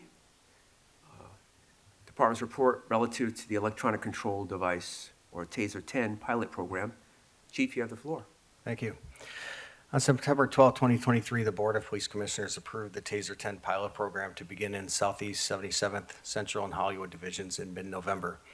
I'm here today requesting that the pilot program be amended to include trained personnel from our Special Weapons and Tactics team.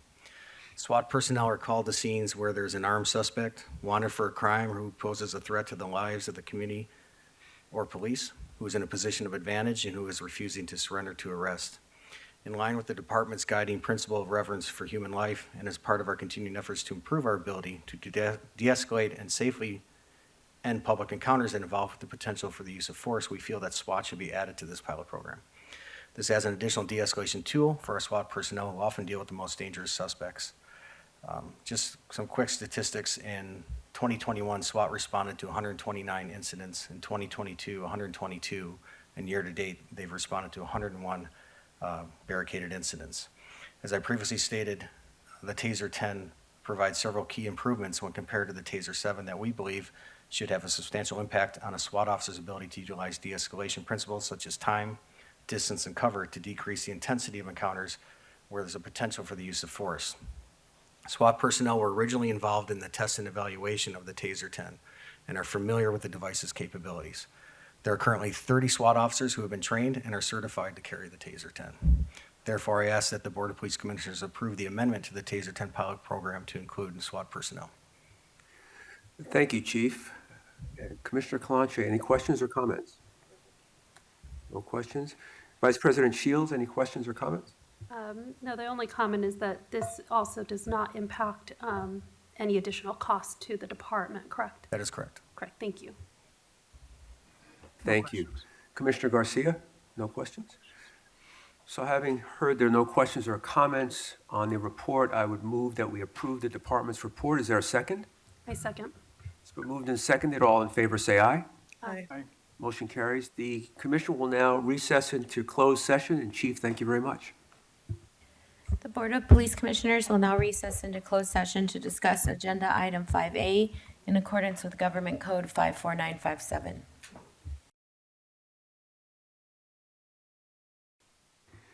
So the commission has completed its closed session agenda, and we are back, and we'll have the report out by the Executive Director. Mr. Tiefenk.